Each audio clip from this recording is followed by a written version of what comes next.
guys, it's Kylie here with Kylie's Canine Boot Camp, and today's video is Mazikeen's Embark DNA and health test. She's right there.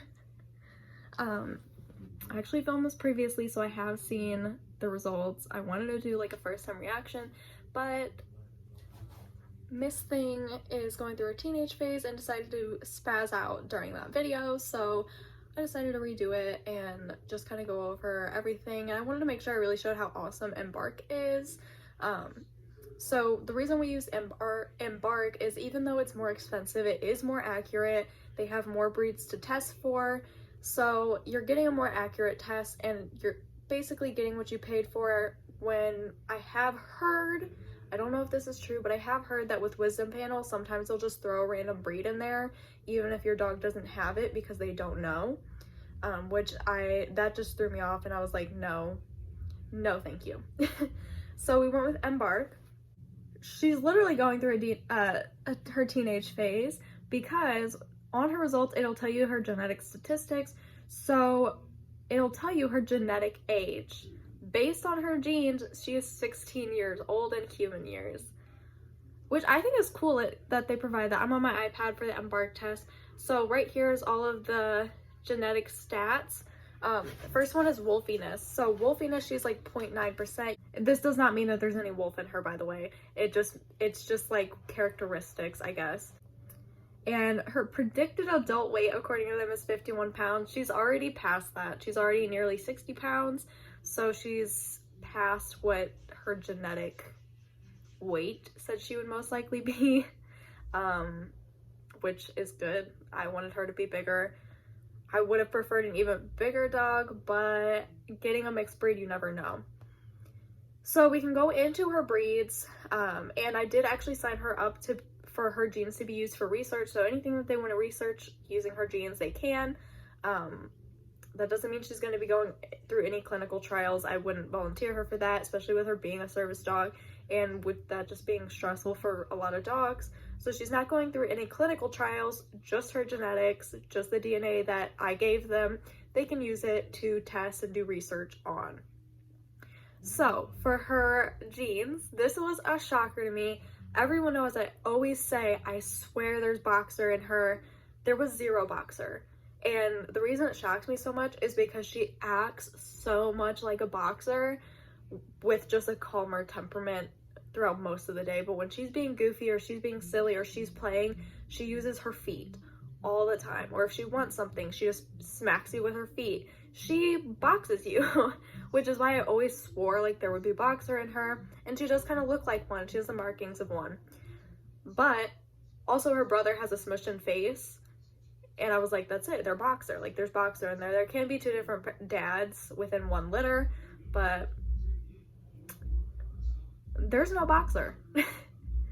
Her highest percentage at 42.2% is the American Pit Bull Terrier, which I saw. I knew that it would be in there. I expected a lot lower of a percentage because she really doesn't look super bully. Like, she's not super muscular. She doesn't have huge shoulders. Even her head, like, it is a little bit boxy like them, but it's still very slender for that much bully. Her second highest at 34.2% is Siberian Husky. Of course, I saw this husky in there with the curly tail and her eyes and her feet. Those are husky. She does have webbed feet, which huskies can have, I guess. I'm not 100% sure on that, but when I tried researching it, a lot of them just said they don't have it, and when they do, it's just something, it's usually like a partial web, not a full web. Her feet are fully webbed, so I don't know where she got it, because the last breed at 23.6% is American Staffordshire Terrier. So part of me feels like they had to have missed something, or they gave me the wrong genetic test, because even though I can see the American Pit Bull Terrier or APPT in the Siberian Husky, I don't really see American Staffordshire in her, although I'm sure it could be in there, especially with it being that low of a percentage. It's just the webbed feet really throw me off, because it's like, where did she get the webbed feet and why is she built so slender if she has that much bully? Because if you add the two together, that's pretty high percentage of bully. She should have bigger shoulders and not be so slender looking and scrawny. But who knows, as she gets older, she could also develop more of that bigger build that you would expect from a bully breed. So those are her 3 breeds. Again, I was shocked. On the last video, I hated it too, because when I was reading these, I was just like silent. I did not know what it was. I was like, there's no way that these are her only 3 breeds, but apparently it is, according to this, and I'm sure that they got it right because it is Embark and they are just so reliable. A great thing to keep in mind, so I brought up her personality and her temperament. You're still having a mixed breed dog. You can't predict their temperament, and even though she has these 3 breeds, you might find a few characteristics of each breed that your dog gets, maybe a few behavioral traits, a few personality traits. Maybe you'll find some of those, but she really doesn't act like any of these breeds, and that's a good thing to keep in mind, is they are a different dog, and with being mixed, there's no guarantee that she's going to act anything like any of these breeds. And so far I have seen nothing but some husky behaviors, which mostly revolves around her food. That's really where I see the husky, just the way that she eats, and I guess the way that she plays could also be husky. So that's where I see it with her. She's not a super high energy dog. She has been a little bit more energetic recently, but that's just the cold weather, and that also is husky. She absolutely loves the cold weather. Even with her short coat, it like brings out the spaz in her that has been hiding this whole time. So just remember, if you do get a DNA test and you're like, there's no way she looks nothing like that or he looks nothing like that, it is a mixed breed. So you're going to get different characteristics, you're going to get different personality. It may act absolutely nothing like any of the breeds that it tested out for, and it may not look anything like any of the breeds that it tested out for, especially if you're getting up to like 5 to 6 breeds. She only has 3, so I only see, and the only 2 that I really see is American Pit Bull Terrier and Siberian Husky. Some people said that they see the Staffy, but I really don't. I got a call, so this is probably like a weird cut. I'm sorry. But yeah, APPT is American Pit Bull Terrier, Amstaff or Staffy is American Staffordshire Terrier, and Siberian Husky is a Husky. Those are her 3 breeds, and it shocked me a little bit. I knew the APPT would be in there. I had a really good feeling it would, and I was pretty sure Siberian Husky would be in there. I also was very sure Boxer would be in there, which didn't show up, which was so interesting. But there we go.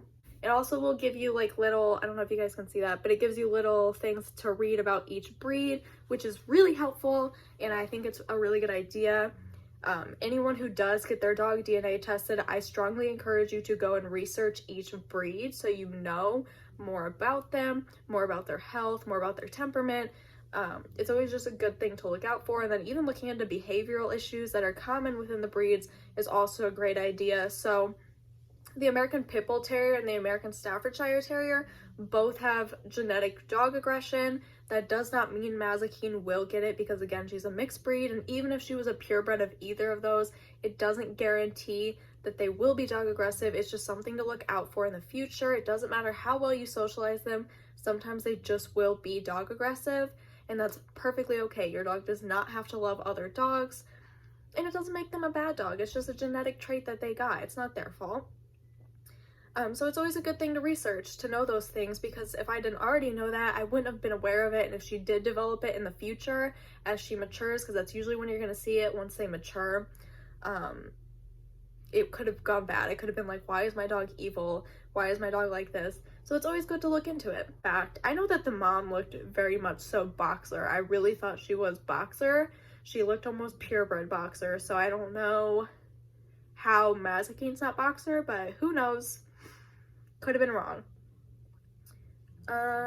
It'll also show you mixed matches, so it's breeds that, or other dogs that have been on Embark that have very similar results or are the exact same results. This does not mean that they are related. You can look at the haplotypes of the maternal and paternal sides, which basically is showing where they came from.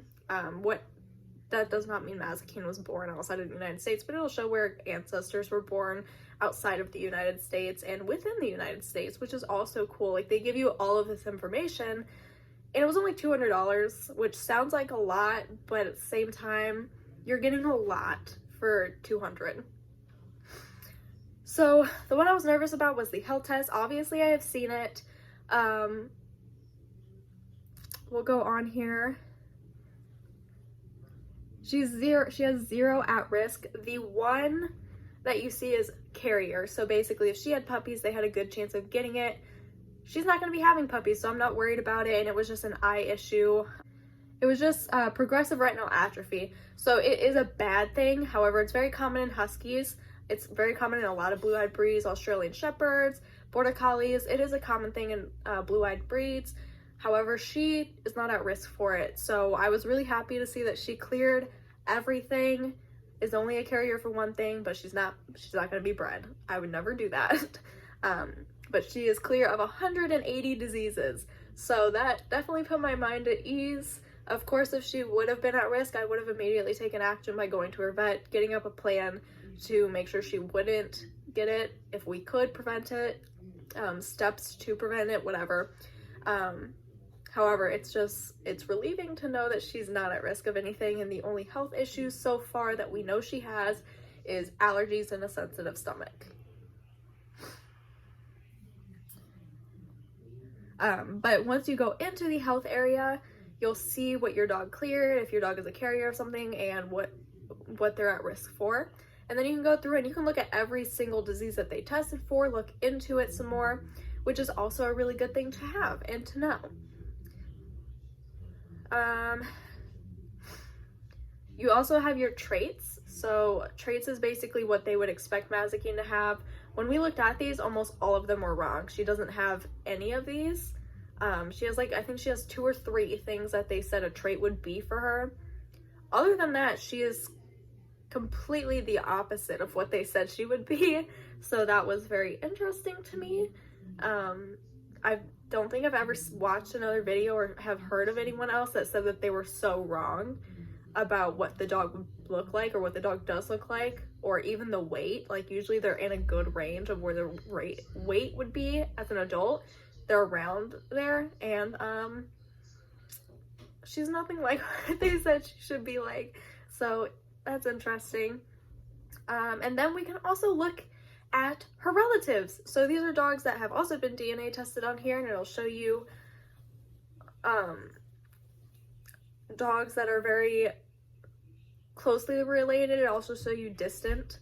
So we have 5 closely related dogs on here, and it says that all of them are about where a human's first cousin would be. So that's so cool to see, and you can get in contact with them if you want to. Anyway, so it'll show you her close family, which is super cool. Because you could get in contact with them if you wanted to and be like, hey, our dogs are related. If you wanted to. You don't have to, obviously. And then we could go into the research area. So these are all different assessments that we already took for her. And you can update them as the dog gets older. So basically a lot of these will also give you advice. Like if you're having behavioral issues, it'll give you advice for your specific dog based on its genetics. It'll give you advice on allergies, on different things that the assessments are on. There's dental, problem behaviors, general behaviors, getting started, which pretty much goes over a few like general things about your dog.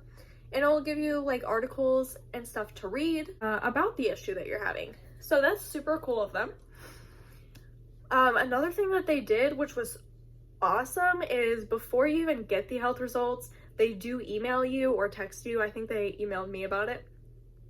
And said if anything comes up and she is at risk for anything, you can always contact their vets that they have staffed 24/7 and let them know that your dog tested at risk for this, and they'll give you more information on the disease. You still do have to see your own vet to get a plan set up for your dog, but they will give you information on it, which is always nice to know. If she did test at risk for anything, I could just contact them and ask them more about it. And then you're also prepared for what could happen in the future.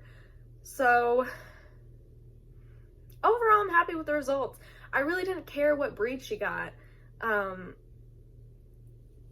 Because Mazikeen is Mazikeen no matter what. She is a mixed breed dog. That's what she is. She's a mutt. And even though I know her breeds, I guarantee I'm still going to call her Mutt Puppy because that's what she is. And she's an amazing dog as herself. Um,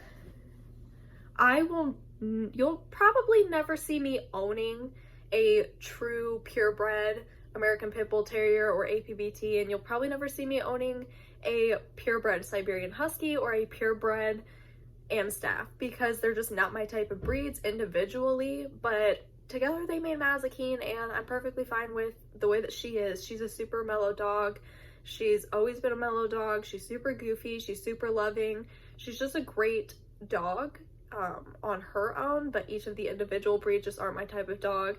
Huskies are way too energetic, and Amstaffs and APBTs, along with having that dog aggression issue, they also can kind of be hard-headed, and that's not a dog I want to deal with at home. I already deal with that when I'm working with other people's dogs, so at home I like to have a relaxed and easygoing dog.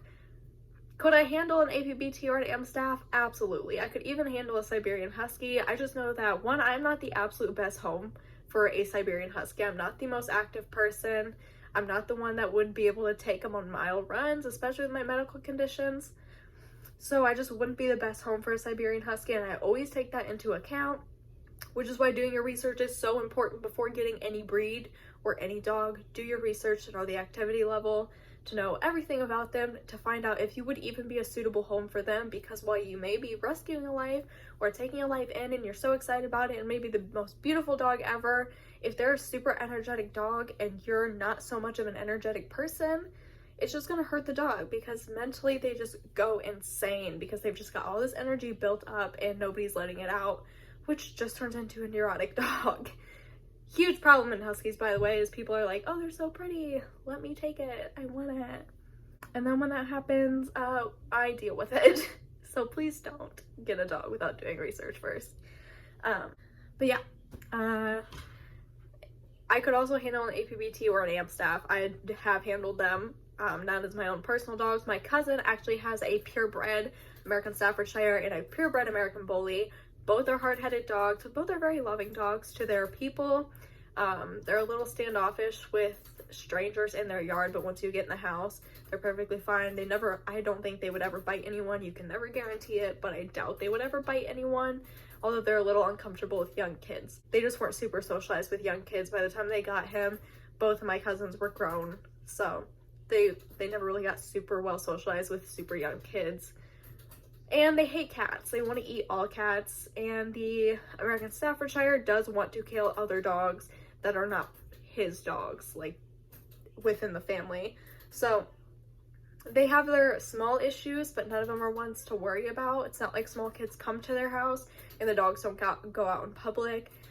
For the most part, Nos, the American Staffordshire, and Mia, the American Bully, are good dogs to have at home. They're just difficult to train. But yeah, that's everything for her. I'm not mad. I'm happy. She passed the health test, which is what I was concerned about. I wasn't as concerned about breeds. I was really just curious because we had a wide variety of guesses. We had people guessing Great Dane. We had people guessing Lab. We had Blue Lacy, Weimaraner. We had so many guesses. So we wanted to find out. It was very fun to find out. But really I was just hoping she would pass that health test and be completely clear. So thank you guys for watching, and thank you for everyone that made a guess. I know it was probably weird for a lot of you guys to find out that these were her breeds, but these were her breeds. And just remember, even if you have a mixed breed dog and you do get a DNA test, your dog is your own dog. You know your dog, and it's still gonna be your dog. It's not like you're gonna find out the results and the dog is suddenly gonna change and be a totally different dog. It's not how it works. They're still gonna be your dog. They're still gonna be the same dog. They're gonna have the same personality, same temperament. Just love them because that's who they are. Don't judge them based on their breeds that they received, but still do research and be prepared for any issues, health or behavioral wise, for the future. That's everything. Thank you guys for watching. Next week, hopefully we'll be able to get Aries here, which is the terror puppy, as I like to call him, and show you guys how I work with an aggressive puppy. Fun times. See you guys next week.